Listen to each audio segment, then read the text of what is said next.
Welcome back to the Run Home with Joel and Fletch today. The great Andrew Webster is in the chair. Coming up next, you've got Sports Day with Scotty Sattler, so look forward to that. Now, Andrew Webster, who has been terrific today, it becomes Andrew Webster squared because Andrew Webster, welcome to the Run Home with Joel and Andrew Webster. Oh, what? It's an Andrew Webster song. How good. You can't have too much Webster. No. Just on that, boys, how often have you received a text that you think may have been meant for the other person? Oh, what not may have been, has been. Yeah. Has been. I'm always say that I'm more worried about the text that he gets for me instead of the ones I get Oh, for him. And I've said this story numerous times, but in grand final week, I forget what year it was, Webby, but it was like, but Ivan sent me this stack of stuff via text and I went, wrong one. Oh, And wow. I did the right thing and I deleted it after taking screenshots of it. No, well, I've had a few moments where I think my mates through football have been texting me saying, hurry up, it's your shout at 3 in the morning, and they've been texting yourself. So that sounds about right. Works both ways. Now, Andrew Webster of the New Zealand Warriors coaching variety. Now, mate, I look at this ladder here, and it's quite remarkable what you've achieved. When you think about it, you know, you lost a Golden Boot winner in Sean Johnson. He retires. Addin Fonua-Blake, world-class front rower. He goes to the Sharkies, in fact, the side you're playing this week.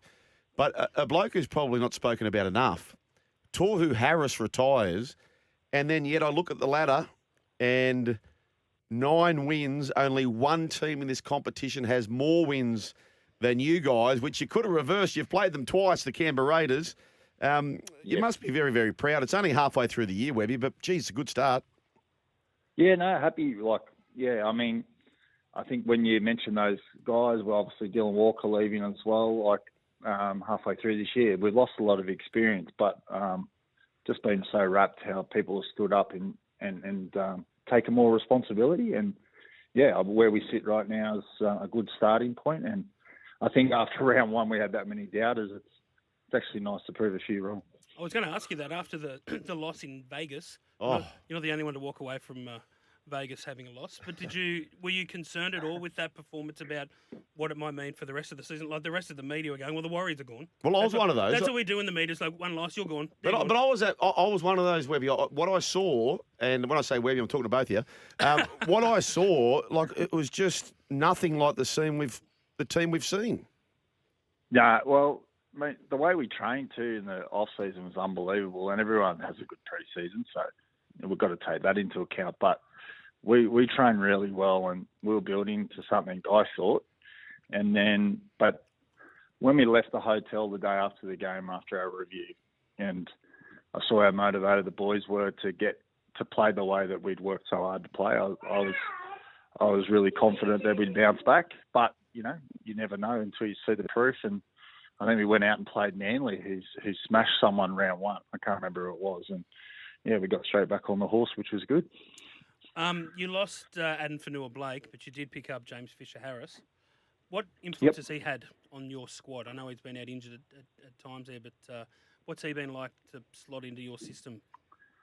Yeah, I think that's just what he brings is even when he has been injured, I mean, we'd rather fish on the field every week, but what he's brought from a standards point of view of training, particularly started in pre-season, he leads by example. He grabs young guys for extras for long periods of time after training. And the intensity of our training's just gone through the roof because of him and Mitch Barnett, basically, and Kurt Capewell and a few others to mention. But, he's had a massive impact, and he's not scared to lead when he's not playing. Often a lot of guys feel like they've only got to be out on the field and doing it. He leads with his voice. He's not a big talker, but when he talks, everyone listens and has a big impact. On that bloke you mentioned, sad news throughout the week, Mitch Barnett. What a week he had, Origin, performed terrifically well, one of the better players, and then the ACL happens. How's that affected the group? Yeah, I'd say everyone really felt for Mitch. We had a fair understanding. We're at the airport that night, flying home straight after the game. Everyone was pretty confident that it was an ACL. Well, obviously we're waiting for scans, but I think it rocked the group a little bit. But rugby league waits for no one, and I think everyone understands we've got to move on. And I think Mitch has helped us with that. He's he was in and around training for our review after he knew the news. But it's hard, but we've got to move on and we've got to try and win this week. No ACLs, 2 ACLs are the same. Is this a bad one or a really bad one?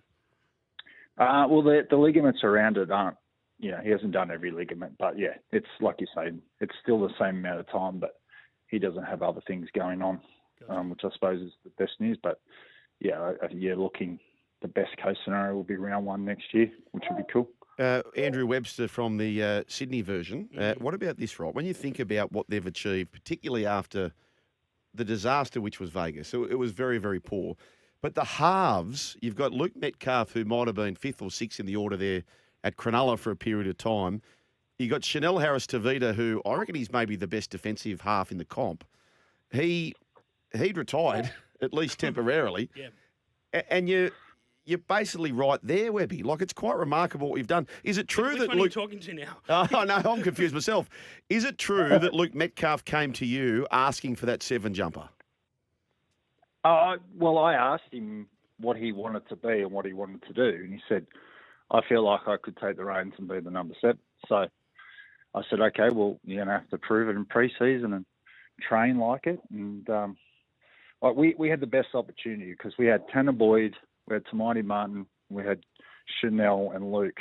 So they were going at it every day at training in obviously a respectful way, but a really competitive way as well. And they were all that good.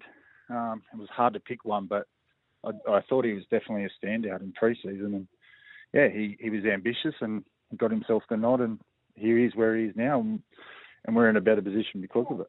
I think Chanel's a great yarn, a great story for him to walk away and, take a breather, see where his head's at with his life and then to come back and play the footy he does. Oh, great story. I'm not saying more kids should do it at that age, but do you think that's been the key to him coming back as he has this time, Andrew? Yeah, no, well, he seems really happy. And I do think it's like a brave decision. I don't think many would be willing to walk away from a career that, like the Warriors wanted him to stay. I'm sure other clubs would have signed him to play for their clubs. So it's not like he was walking away because he wasn't wanted. He had a contract at the time, and he just wanted to go and travel the world and be a young guy and not have those responsibilities for 12 months. And he came back, his first year back in footy, it took him that long because he was doing beach weights for 12 months and wasn't squatting and doing all the things he should have been. And his body took a while, but he's seen the benefits of it now. Geez, he can whack, can't he? Yeah. He can whack. He's a great tackler. Hey, Webby, can I ask you this? Towards that pointy end of the ladder, ironically, the Panthers right now aren't there, but could easily be there come the back end. But your old stablemate Ciraldo is. So when you watch Canterbury play, and I actually, there was a game where you had coached against the team, and then I was interested to see how Ivan went about it, and he kind of must have great respect for you because I found that he followed a very similar game plan in his plot to try and beat that certain team. Do you find yourself watching Ciraldo and kind of going, well, you both kind of know the inner secrets there at the Panthers? Have you noticed a few things that they're doing there? Yeah, well, I'm just looking at the Dogs. I mean, I've got heaps of respect for the way they're playing. I mean, I think they've been the form team of the season, themselves and the Raiders, particularly to their defence. I mean, Cameron obviously did such a great job at Penrith with that, and to continue that on with the Dogs. I don't know if Ivan's copying us, that's for sure, but I've certainly learnt more off those two probably than they've learned off me over time. But yeah, it is. There's some things that I think are the same, but there's some things that are definitely very different about our game, and I think we've all got our own sort of style with certain things. But I'm not scared to say, you know what, that I learnt that from there, and that needs to happen at our place, and because it's going to help us. So definitely learnt plenty off those two. The other thing I've noticed, it's not noticed, I mean, it's the stats of the stats. You've just been so good on the road, which Warriors teams over in the course of history have struggled with. Is that something you had to look at? And just pointing towards this game against the Sharks, I know you're not allowed to have fireworks in the game anymore. Like, it's more aggressive cuddling than anything. But two big fiery packs. That's what I'm relishing this weekend from this match. Yeah, Yeah, well, on this week's match, they got a great forward pack and they're going well.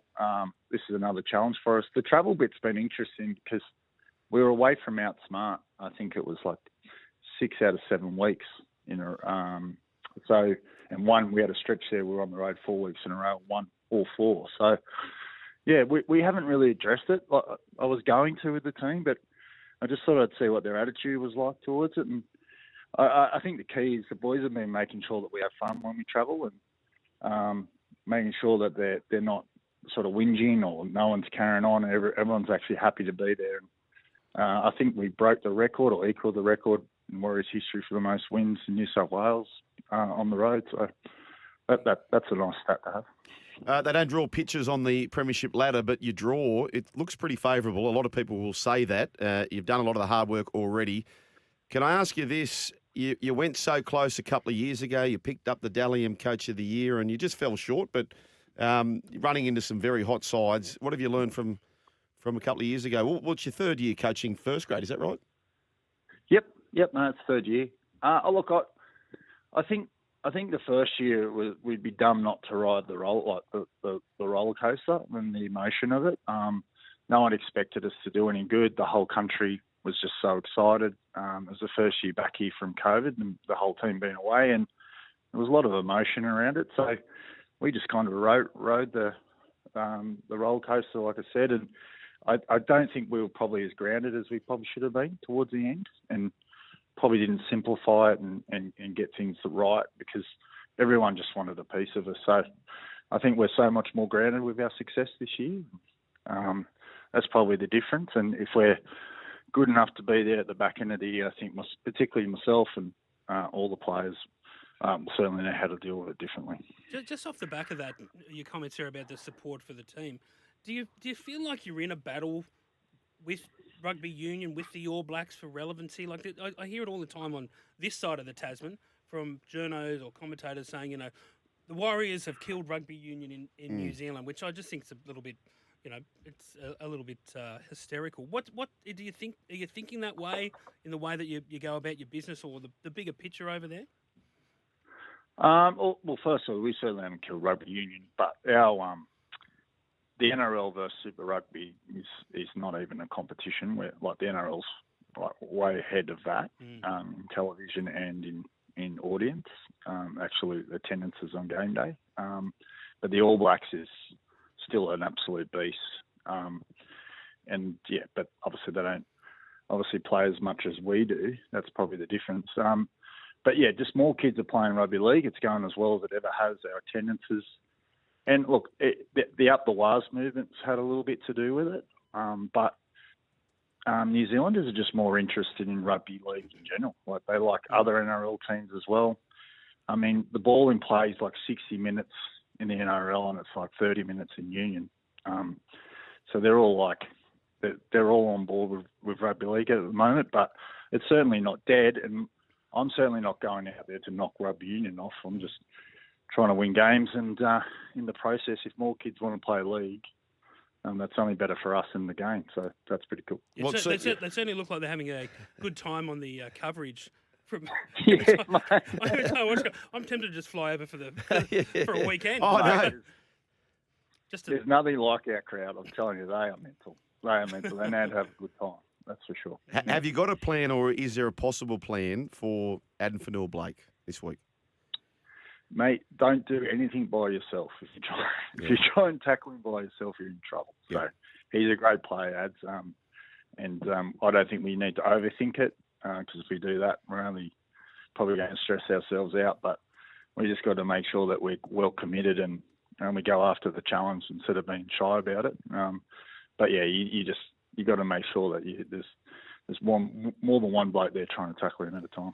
Hey, Webby, I've got no doubt that it's not too far away, the Warriors winning their maiden premiership. They've been in a couple of grand finals, but I hope when that happens, and maybe it's 2025, that you are that coach in the photo. You deserve it. You've given the club a whole lot, as it's given you, I assume, too. But you look at these juniors, the New South Wales Cup, you're leading the comp there, so clearly, as Webby's talking about, with the rugby sort of kids coming through. There's enough of those clearly playing rugby league because all these young guns, Leka Halasima, the chess pieces coming through, which Brian Bishop Neely calls him the chess piece. He's a superstar on the rise, and he calls this kid Imperial, Demetric Vimunga. Mate, you've got some good kids coming through, haven't you? Yeah, mate, we've got some great kids. We really do. And we won the Hale Mats this year as well. So, I mean, there's lots to celebrate. I mean, really grateful with our owner and CEO having 5 grades in the playing in Australia at the moment, and the first time in the club's history. So, yeah, it's hopefully going to pay us back and give us a production line of, just success for a long period of time. Andrew Webster, thanks for joining myself and Andrew Webster. A lot of texts are coming through. A lot of them are wishing Mitch Barnett all the best. So please wish him all the best, Webby, and we'll catch you soon, mate. All the best for the remaining parts of 2025. Will do. Thanks, boys. Catch you later. Thanks, buddy. Webby, can you please give us a 30-second buzz impersonation? I'm not as good at it as Matty. Well, come on. Oh, mate. I just think Madge has lost the dressing room, and I'm going to keep writing it until he's sacked. Oh, mate. It's very Fozzie Bear.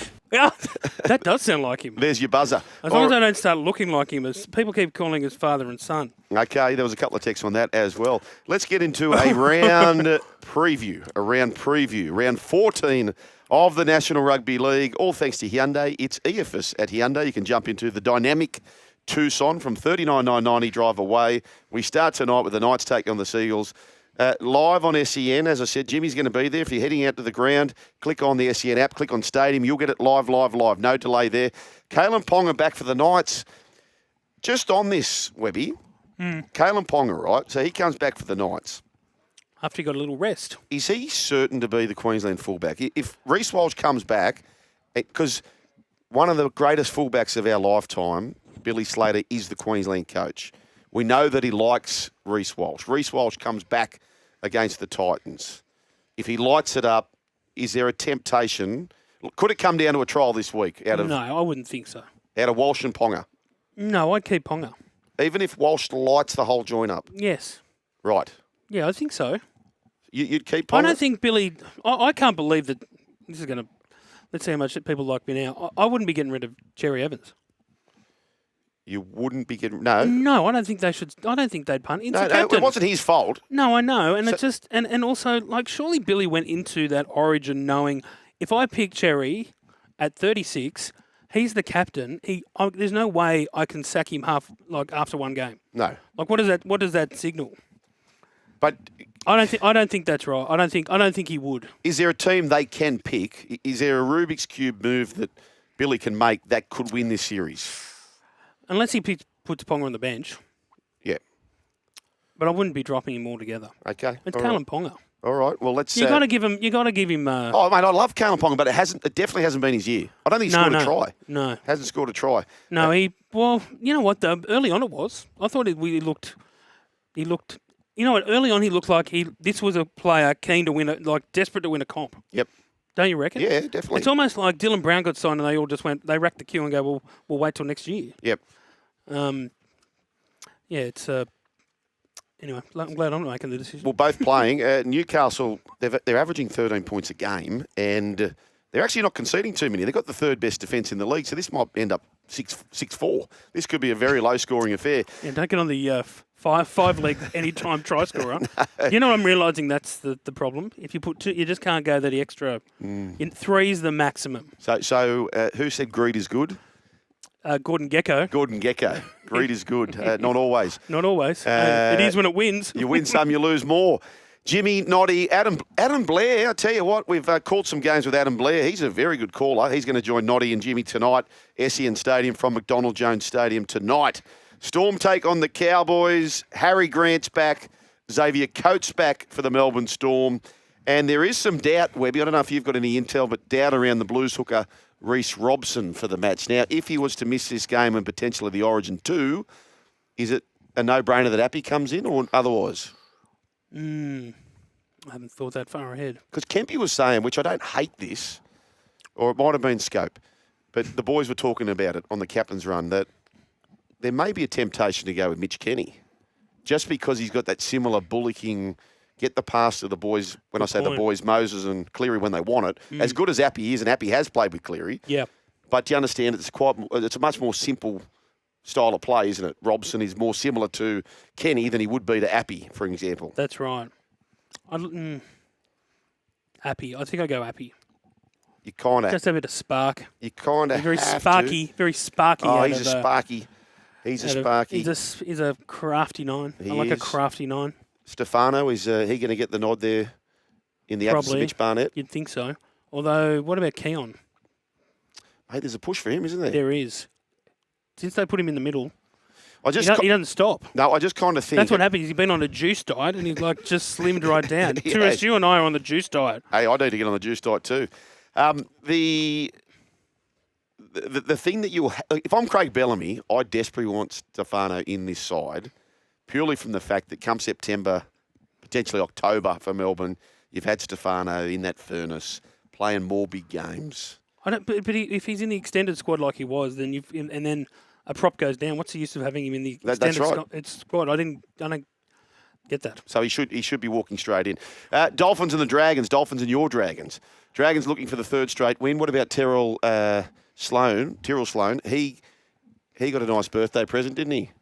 Well, hey, Tyrrell, you got a moment? You dropped. Oh, that's I know. Is he going that bad? No, but Lawson was very good. He was. Christian Tuipulotu comes back into the side. Yeah. He's a work in progress, Sloan. Okay, here you like is... that? I sound like Gus talking about Toby Sexton. I like that. He's a player in a development phase. Oh, here you go. Wade Egan. Wade Egan is a 9. He's a crafty 9. Yeah, he's crafty a definitive crafty 9. Yes. Ooh. He's a DC and a definitive crafty 9. Let's go to Shane Flanagan talking about Tyrell Sloan. Well, it's not just Tyrell. I think we've got, probably a little bit different than previous. Well, just like me talking about last year, is that we've got competition for spots.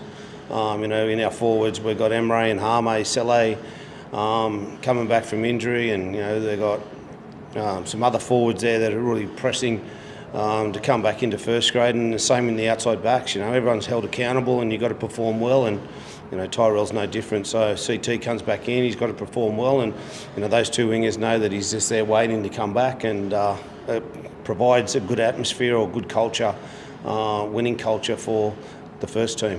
Do you expect that Tyrell's got it in him to get that spot back if he works hard? Oh, without a doubt, yeah. Yep. Yeah, he's a talented footy player.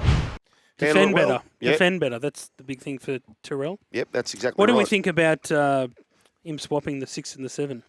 Kyle Flanagan into 7. Oh. King Tonga. King Tonga's been playing left. If they don't change sides, I don't think it really matters, does it? Not really. No. Not with the way they play. No, I don't think it matters. But Kyle said, I want to take pressure off. Okay. Well, it's the number 7 jumper is symbolic more than anything. I don't think it's going to change the style too much. In saying that, I think the Dolphins, they've got a plum draw coming home. Who do you see winning this, Webby? Well, I'm a Dragon, so... Are you expecting to win this game, or you think it's a tricky one? I expect him to win every game. Well, you know what? I'm going to ask you about... I think it's a tough one up there, to be honest. Okay, Sharks and the Warriors. I just don't know what Dragons team's going to turn up. No. No. Who's the least reliable team as far as their ability and playing to it each week? Dragons would be there, Manly would be there, Cowboys would be in the conversation, Broncos certainly. The Broncos are the worst at the moment. Roosters have been a bit patchy, better in later times, of course. Sharks and the Warriors, these two teams have been consistent, 5th versus 3rd. It is the Warriors, Andrew Webster. We're going to catch up with him a little bit later on in about half an hour or so. Look forward to that. Addin Fonua-Blake's first game against his former team. You've got this bloke, Luke Metcalf, also playing his former team. What a clash this is going to be. This is the ding-dong battle, as we'd like to say, of the forward packs in particular. Yes. Fonua-Blake up against his old joint. What about these outside backs for Cronulla? You're thinking, how's Stone Street going to get a start? How's KL Hero going to get a start? But it all works out, doesn't it? It all works out over time. It does. But in the NRL, so many players get injured. I reckon the Sharks have been under the radar. Yeah. You know what I mean? Yep, I do too. I think they've been, and it's been good for Nico. Yep. All that Origin talk not being on his shoulders. They're in the most open competition in a long time. They could win it. Well, I think they've got the rights to it as much as any team. Yeah, I don't disagree. This is a fascinating game. This is a big game which may have minor premiership implications. It could have top 4 ramifications. So there is plenty happening there. Broncos and the Titans. What's more likely, Webby? Is it the Titans winning the game or the Broncos winning by 40? What's more likely The here? second one. And if it's not the second one, in Adam Reynolds' 300th game, if they can't get up for their captain and produce something far better than what they dished up last week, then, sorry, Buzz, it's not on Madge. It's got to be on the players. Don't you reckon? 11th versus 17th. The Courier Mail reporting that Selwyn Cobbo is set to be axed for the game. I saw that too. That's a big call. Mate, isn't it funny? In the same conversation, you've got people saying that Cobbo should be playing for Queensland. Should be playing for Queensland. Yeah, can't make the Broncos side. Going to get turfed. Wow. What a crazy, wacky game we followed. Oh, it is a crazy game. Raiders looking for their 4th straight win. Congratulations to Josh Papali'i. He is set to break the Raiders' all-time record held by Jason Croker. So he has a record at the moment, but as soon as Josh Papali'i steps out, he'll break that record. Game 200 for Ewan Aiken. You've got game 100 for Matty Timoko and Corey Horsburgh. So it is going to be a very, very passionate game. Of course, Jack White returns to his old stomping ground. Cody Walker back into the side for the Rabbitohs. Rabbitohs starting to look like a cheeky good side. I reckon that you're not going to beat them on heart. Raiders? No. Or both. Both, to be honest. Yeah, but yeah, South have had so many bad injury issues. Yeah. As opposed to good injury issues. Yeah. But, I mean, they've had so many injuries this year, and to be where they are, you can see the influence of Bennett on them straight away. Straight away. All right. But Canberra they're punching, aren't they? They're flying. They are absolutely flying. You know what? And Ricky, he was. You could. Do you reckon Ricky enjoyed that win over the Roosters? Oh, what? And do you reckon he won one over Wayne this week? Yep. They've had 2 games on the road, so they've been over in New Zealand. Big win there. They go up to the Roosters, beat them there, and then now they're back home. A milestone match. They've still got 3 buys up their sleeve too, Webby. Incredible. So they could have their hands wrapped around a minor premiership if they win this game. Battle of the Big Cats. West Tigers take on the Panthers. The Tigers lost their past 3 now, so they're in a bit of a nice mood, and then that's gone pear-shaped. You've got a few former Panthers, Jerome Luai, Sunya Taruva, Api Coruscant. Luai didn't train today, Crook, but we expect him to play. Latu Fainu joins the side, so that means there's 3 of the Fainu brothers playing. But we're going to play win-loss here, Webby, and you're going to tell myself and the listening audience or the viewing audience through YouTube. Oh, this is one of the great team songs, the Panthers too. Oh, yeah. I love this song. Yeah, drink it in. All right, Webby. West Tigers away at CommBank this week it starts. Yeah. Win or loss? Win. Win. Oh, you mighty Panthers. Okay, they've got the bye. Out of the bye, They'll beat the bye. After Origin in Perth, they are asked to back up in New Zealand. Win or loss? Loss. Loss. That's good, Mitch. That's good. Meow. Then they host Meow. the Bulldogs at CommBank. Win or loss? Nah, loss. Oh. They have the bye. So that's a good time with Win. Origin for Origin 3. Then they come back to Parramatta for their second match at CommBank. Got him. Got them. I love that noise. 3 in a row at CommBank, the second of the 3. Rabbitohs at home. Got him. Ooh, That's the big one, I reckon. That's the one they need. And they dreamed it could be you. West Tigers at CommBank. Tigers. Oh. Okay, we're getting to sorry, the punch sorry. in. No, sorry. Panthers. Panthers, okay. Aboard. Cheers. I got the wrong cat. All right, we're getting close. I got the wrong large, cranky animal. Gold Coast Titans away at Seabus. Panthers. You know, they haven't got the worst draw, have they? Newcastle Knights at McDonald Jones Stadium. Panthers. The Melbourne Storm in Sydney at CommBank. No. Okay, I can't have them. we're getting close. 3 to go. Canberra Raiders in Sydney at CommBank. Well, There can only be one winner. no. No. I can't have it. I can't have it. Okay, what about Bulldogs away at Accor? Well, you know what? Let's go yes. Okay, so you're giving one of those games, are you? I think they'll see after they lose to them in a couple of weeks how to beat Canterbury the second time around because they're well coached. Okay. You like that? Yes, I love that. Final game of the year. Your Against Dragons. the mighty Dragons. God, I In can't. Wollongong. Does that have him in the 8? Just You answer okay? the question. What date time of the Okay, day? according to Andrew Webster, folks, here's the breaking news. According to Andrew Webster, the Penrith Panthers will have a game in Wynn Stadium, the last game of the year for them to qualify for the finals. It will be Dragons in their way to prevent them from finals football. Andrew Webster, it comes down to this. We will replay this in the final week of this year when this proves to be true. Webster, Panthers take on the Dragons. Fast forward to round 27 of the National Rugby League. The scoreline is what? Dragons 26, Penrith 24. Oh! No. Go the Dragons! I'm not going to tip against my team. Do you remember what was the year? So There that's was- 29 points. I don't think that'll get them there. I think they need the 31. It could fluke them in there, but I don't think so. I think they need the 31. I think it comes down to, based on you, Webby, it comes down to the Dragons at Wynn Stadium in the final round. I'd love to see that. And it could be the win. The Dragons need to get into the 8. Yeah. Do you remember 2017? The Bulldogs were taking on the Dragons, and I don't know who won the game, but the Cowboys were gone. They'd lost their last game, and they were basically on the beers. The Dragons lost it. And the Dragons were tap-ins, and they got beat or something. Yeah, they got beaten. It was at Acor. I covered the game. Yes. And then that put the Cowboys into the finals, and they marched That's all right. the way to the grand final without JT. That's right. Yeah. That's right. Yeah, I remember covering the game, and I was like, because they've been on a knife edge, and I said they've got to win this game. Yeah. And then they didn't. I said they didn't deserve to be in the 8 the way that they played.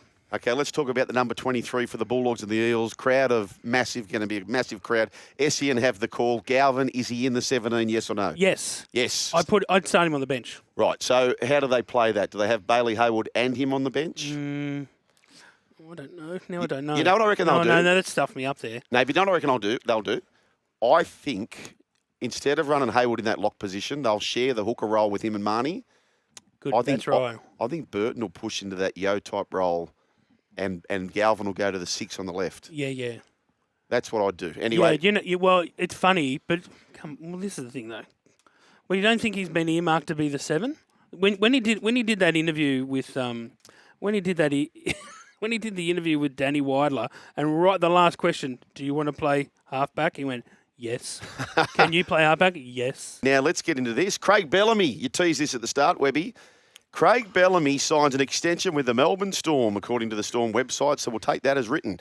Bellamy confirmed he will continue as head coach of the Melbourne Storm in 2026, which will see him enter a 24th consecutive year in charge. Here's Craig Bellamy on re-signing with the Melbourne Storm.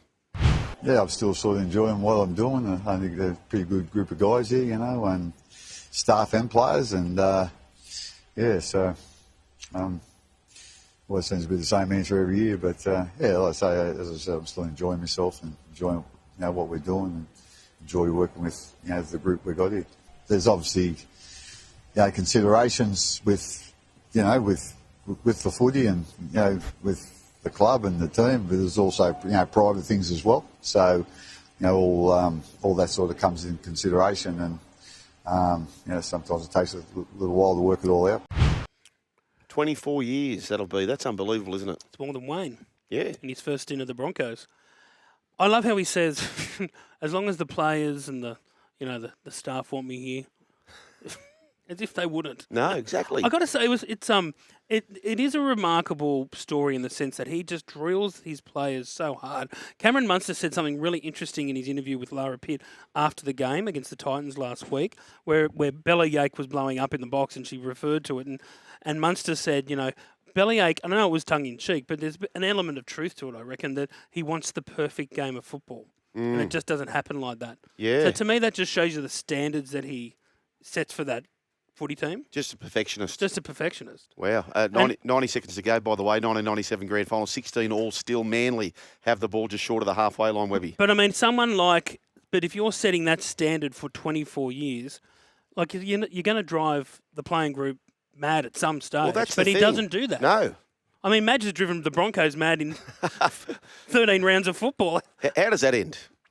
Oh, Do they get their skates on? Oh, they've got to. Well, they can't sack the coach. They can't sack him. No. He's a great If coach. Dave Donaghy and if the board and Dave Donaghy, the CEO, end up punting Madge, they've got to punt themselves. Yeah, well, But that's it's right. their calls. They've made all these calls Yep. with all these different coaches, and at some point, it's got to be on the plate. There should be a rule there. Like, where boards of, if they've had 3 in a row, coaches, then it's your turn to go, isn't it? 3 strikes, you're out. Yep. What do we got left here? 40 seconds left in the 1997 Grand Final. Matthew Johns Here we go. to his feet. Right-hand side, they come away. The Chief, he's going to get them within 25 metres, Webby. Ball goes right. Johns. Johns charge down. So there's 25 seconds remaining in the grand final with Darren Albert being knocked over by Hopewadi, 22 metres out from the goal line. Short side, Andrew Johns. I can't say this with Rabs having one of the great calls, Webby. Newcastle have won the grand final. Exactly right, Darren Albert. Well, there you go. Hey, what a story. good. What a story. Matthew Johns. I don't know if I'd never make it as a number 2 sort of commentator with you. Webby? Yeah, yep. Okay, let's. There were rumours of future on the Gold Coast for Craig Bellamy. Now, his family, we understand, his grandchildren, etc., up there in Queensland. Code Sports reported that Bellamy was being lined up to replace Hasler at the Titans for the 2027 season. So that could still make play. Maybe. It could still make play. He's believed to be looking to retire to the Gold Coast eventually once he's finished with the Melbourne Storm. I can't see him ever coaching another team. I really can't. No. I think he's had his opportunities. To be honest, when he had that opportunity at Brisbane a few years ago, that was where he had Wayne's blessing Yep. to go up there. When he didn't go there, I thought he'll never coach another team. For those, so you would have a better read than most, Webby. What's your best guess on Bellamy's salary? Oh, God. Best guess. I'd go 1.4. Really? Yeah. Okay. All right. But I've heard different reports, maybe towards 2. Who would know? Do you know my thing, right? And they'll never do These this. figures are always hard. Coaches ones in particular, or because I'm not abiding. Well, they are. They're abiding to a soft cap. Yeah, but no one ever worries about the soft cap. Exactly. Has anyone been in danger of breaking the soft I don't know how cap? many teams actually obey the hard cap. Yeah. So just on this, right, and I've had this idea, which had never happened, and I understand why it wouldn't happen. But if you truly wanted to level up the game, we have the salary cap, you would include the head coach's salary in the cap. Yes. Because they have a massive influence, don't they? They do. But So- I think that's a bit unfair. No, of course it is. Of course it's unfair. Yeah. It is unfair. And they would never do that. But you could argue the salary cap's unfair. Anyway, Mal Meninga speaking about, big names in this game. He has spoken about the Perth Bears. He caught up today with Jimmy Smith today on SEN for the throwdown with Mal. And he's hinted that negotiations are close to completion. So, Webby, it looks as though, well, let's have a listen from Mal first. But it sounds as though Mal is going to be the inaugural Bears coach. So have you signed on to be the Perth Bears inaugural coach of 2027? Not as yet, no, but it's close. The negotiations have been going great. Obviously, there's a willingness from both sides. So, yeah, and at this stage, we're near finalisation, but there's still a few things we need to sort out. I'm sure all those news outlets that are reporting that it's a done deal, they'll keep writing it. It'll eventually be right. Yeah, exactly. So, look, the reason that it's not done yet is because I think he's got, they're not just looking at terms of and remuneration, money. Let me just say it that way. Yeah. I think he's like Mal's starting to understand the enormity of going over there. Yeah. It's a big job. I just think people are underestimating what they're up against. They've only got one figure in place, a CEO who knows nothing about the NRL, never been a head of a football club before. Yep. He knows media, and in less than 5 months, they're going to have to start contracting players. And they've got no salary cap exemptions like P&G are. Should they? Well, I reckon they should. With this small runway coming, into the comp, it's going to be tough. You know, I and everyone agree. keeps going. Look at the Dolphins. Look at the Dolphins. Well, the Dolphins came into the competition in Queensland in 1947. Yeah. All those juniors, Yep. a leagues club worth $250 million. They had Terry Reid as the CEO, so Yep. they've been building for it for a long time. Perth only just got the green light a couple of weeks ago. Fair point. I just think it's got spiders all over it, to be honest. So if Okay. I'm Mal, and it's a good example of where they're at. Again, all these stories get leaked out by the NRL. Matt King's going to be the assistant coach. I spoke to George Mimas earlier this week about Nathan Cleary, and I said, what about Matty King? He goes, what about Matty King? I said, is it right that, well, he's going to Perth? He goes, that's the first I've heard of it. Yeah, right, okay. So that just shows you how ad hoc the whole thing is at the moment. Okay. No, I don't want to be a Debbie Downer, but No, but spare a thought. let's get fair income, Perth. Debbie, spare a thought for, and I couldn't understand how, like, Brad Arthur was kept being pushed in front of everyone. And the moment that happens, when you see this, that person's almost guaranteed not to get it in this That's scenario. right. But I think the NRL had him earmarked and were very big on it. And then I think they got some, people were pushing back on it saying, I don't know if Brad's the right guy. And they went, oh, well, let's look at Mal. Does that And hurt let's or look help at- Brad? Well, it's a tough gig. Yeah, It's a tough gig. The most important appointment, I reckon, will be the head of football. of course. And I'm going to make this argument, throw the bank at Gus. Right. Let Gus go there. And you've had your differences. We have had our differences. No, but that's But I fair. just think Gus would be perfect, Yep, you know. yep. Oh, I've got my differences with Gus, but I'm less than that. I think it's more. I just think Gus is as I call him, an evil genius. Yeah, but it's big for You you know- to say that, though, because a lot of people go out of their way to not. I've got the utmost respect for Gus. Look at where Canterbury were in 22. Would he do it? Would he do it, you reckon? I'm sure if it came with the right money. Yeah, okay. All right. But that's what it needs. Yep. It needs a big figure like Gus or a Panisi or, well, there's not a hell of a lot of them out there. No, But they're the two that are the best in the business. That's the running of the bit. I totally agree with that, Webby. That is such a big call. 1300 01 1170. You can catch the best parts of the run home on YouTube each night. You get the best bits from inside the studio live from 7:30 Monday to Friday is the way to do that. And, well, if you didn't know, Newcastle got the job done. Webby, it was a wonderful try to Darren Albert, and there's lots of texts coming through there. And with Joel and Webby on this particular Thursday, a media release dated today, 5th of June, Webby from the NRL. Player agents. The National Rugby League has issued show cause notices to 2 accredited player agents for alleged breaches of the accredited agent scheme rules. Not to get bogged down on this, but Mario Tartek, the NRL has proposed a 12-month suspension and a $25,000 fine for Mr. Tartek. The breach notice alleges that Mr. Tartek communicated with an underage player without a parent and or legal guardian being present. So they have been very hard on that department, have the NRL, and as I said, not guilty at this stage, but he's been presented with a show cause notice, Mr. Tartek, and Mr. Desira has also, the NRL has proposed a 6-month suspension and a $10,000 fine for Mr. Desira. So that one has a bit more to it, Webby, but that's come from the NRL. Mario's a big player agent. Did he have Benji, or has Benji? No, Matt Desira does. Matt does. Well, I don't know if he still does have him. Right. But Mario Tartax would be in the top 3 biggest player agents in the game, so Okay. that's significant. Wow, okay, there you go. Anyway, there was a text for you, Webby, Yeah, before.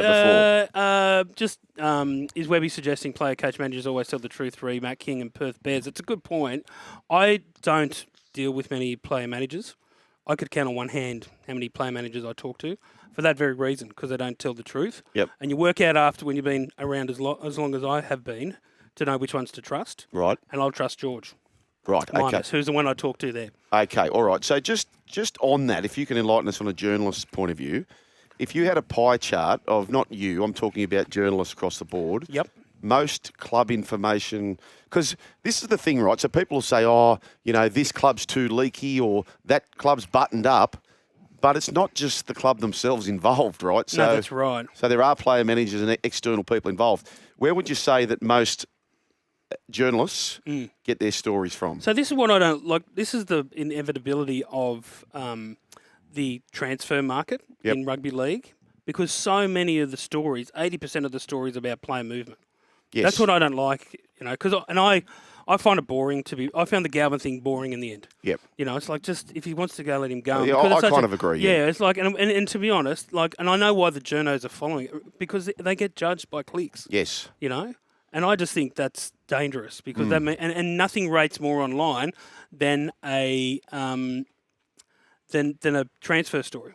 Yeah, right. You know, where a player may or may not be going. And a big name. And a big name, that's right. Put a big name and a signing element to it, and there you go. So I've worked out a long time ago, managers are just pushing the whole part of this job is trying to work out who's not lying to you. Right. Basically. Okay, guess who? And guess who? Yeah. Guess who's telling the truth? Okay. So that's why I do take most of what managers tell me with a big grain of salt, but you work out pretty quickly who you can trust and who you can't. I have seen the light! All right. What have you seen the light for, Webby? Nathan Cleary is not going to rugby. He's not going to rugby. No, I got into this story for the Australian who I now work for, one of the many people I work for. Yep. Trying to just keep the money coming in because Yes. I need it, Yes. like we all do. Nathan Cleary was linked to rugby union. It's not the first time. Because of his relationship with Mary Fowler, he seems to be getting linked to every club and sport and competition around the world. Right. But he's been linked to rugby union this week by Tim Horan and Morgan Turanuri. Yep. The Turanuri. Turanuri, yep. I know how to spell it. Turanui, yes. Yeah. On Stan Sport, and I was like, no one had asked his manager, George Mimas, and no one had asked his father or Nathan if it was true or not. Right. So I spoke to Ivan, who knew had spoken to Nathan. Yep. Not right. No. Completely not right. And Mimas said to me, not right either. Right. So what? That goes back to having to work out which managers are telling the truth and which aren't. But no, it just seems I don't know what rugby's playing at. Whether it was try to stir up some publicity or cause some disruption in the middle of Origin, but just and I don't think those two men are either of them are sort of sensationalist, hysterical No, I don't commentators. think so. No, so it's obviously come from somewhere. But unless I'm being lied to by everybody, it wouldn't be the first time. But I don't think so in this instance. I do think, however, he'd kill it. Yes. Oh, I don't doubt that. He's not off contract till the end of 2027. Mary Fowler, who at the same stage is also not towards the end of her career. So, I mean, if this relationship keeps getting more and more serious, though, do you expect a move one way or the other? I can't believe she said on that podcast, I'm really keen to have a big family and want to adopt. She's very honest about what she wanted. Okay. But she plays for Man City in the Women's English Premier League. I don't know. Everyone seems to be making all these decisions and theories about what Nathan's going to do. I can't see him leaving. And he doesn't seem, and even by, Ivan, they're not the Russia blood personality type, are they? No. They're quite measured people, and that's 100% well, they appear to right. be. Well, I think they are. Yeah. They are for sure. And I think Nathan doesn't seem like Nathan would, relish challenges, and I think he's worldly enough to want to go and travel around Europe and obviously be close to his partner. But I just can't see him wanting to like halfback play in the NRL is an obsession for him. Yeah. And I can't see him wanting to walk away from that. No. He doesn't seem bored with it to me. No. So I can't see him leaving in a hurry. Okay, so just turning our attention away. In fact, before we get off him, so this is late 2023, right? So this is a while ago. But on the YKTR podcast, this was said. The exciting thing about union is it's on the global stage. If you were able to do it for Australia, it'd be such a big thing. Australia has neglected union for a while. It hasn't been a thing. That part of it is an exciting prospect. I couldn't see myself doing it. There's a little part of me that wants to try it out. With my personality, I'd have to be 100% all in. It would take a lot of hard work. I'd have to know the game inside and out before pulling on an Australian jersey. I wouldn't want it given to me because of what I've done in rugby league. I'd want to earn it, and that's no surprise. And this is still a couple of years ago when he said that. But just going to another big star player at another club, Tom Trbojevic. So they're talking about maybe him being extended. He's come out saying he wouldn't want to play against Manly, and Super League got thrown into the mix. I said yesterday with Fletch, Super League couldn't afford Tommy, could they? What would they pay? Any idea what the top Australian signing would get these days? Nowhere near what he could get here, right? No, nowhere near it. No. Not at all. So if he wanted to go over there to the UK or wanted to go over there to Europe, it would have to be rugby, wouldn't it?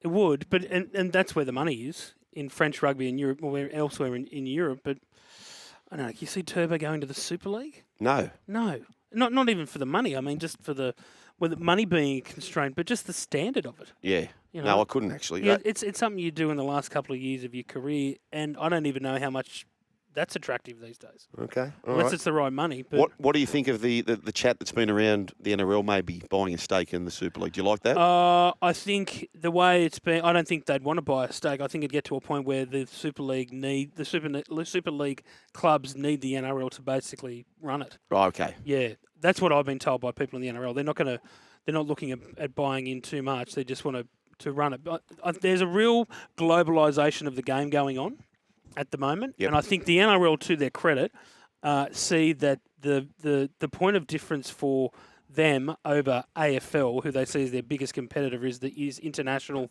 football and Origin. Yes, okay. All So right. I think the NRL should be applauded for seeing something that other administrators haven't. But that's it. I don't think America's a. I don't think that's where we should be headed. No. Fish where the fish are. Correct. What, you're still here? Well, you can see more on the Joel and Fletch socials and catch us live on SEN Radio, you beautiful humans.